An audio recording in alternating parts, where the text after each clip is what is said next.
नाम चार्वी शर्मा है। मैं Seva at home as a nursing educator काम करती हूँ। तो आज हम देखेंगे कि आई ड्रॉप कैसे डालते हैं। आई ड्रॉप काफ़ी लोगों को बताई जाती है डालने के लिए कि जिनको चश्मे लगे होते हैं उनको रेगुलर बेसिस पे डालनी होती है, किसी की वीक होती है आईज़ तो उनको भी डालनी पड़ती है। तो आपको इस आई ड्रॉप डालने के लिए क्या क्या चीज़ों का ध्यान रखना है वो चीज़ देखेंगे, और किन चीज़ों को अवॉइड करना है वो चीज़ ध्यान में रखते हुए हम देखेंगे।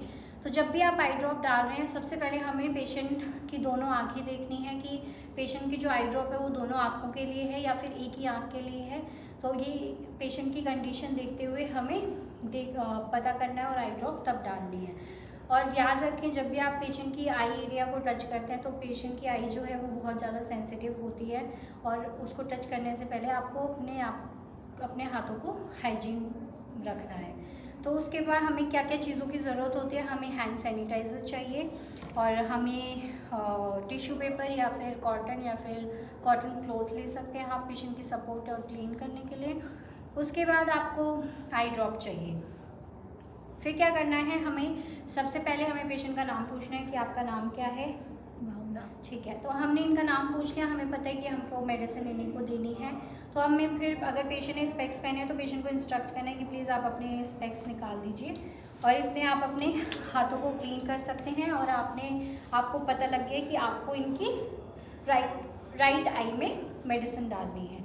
तो अब आपको क्या करना है, आपको सबसे पहले ये क्लॉथ लेना है और पेशेंट के दोनों साइड ऊपर नीचे क्लीन करना है अगर कुछ वेट है तो।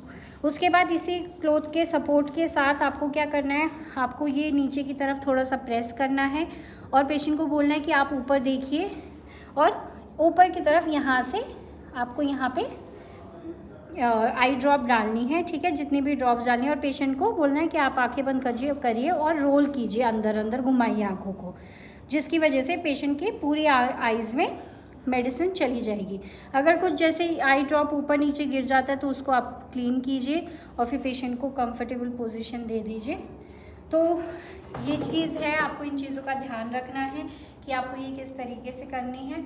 और फिर सबसे लास्ट आपको अपने फिर से हैंड सैनिटाइज करने, क्योंकि आपने पेशेंट को टच किया है, और उसके बाद आपको इन चीज़ों का ध्यान रखना है। होप आपको ये समझ आई हो। जब भी आप किसी पेशेंट को मेडिसिन दे रहे हैं तो चीज़ों का ध्यान रखें कि क्या करना है क्या नहीं करना है।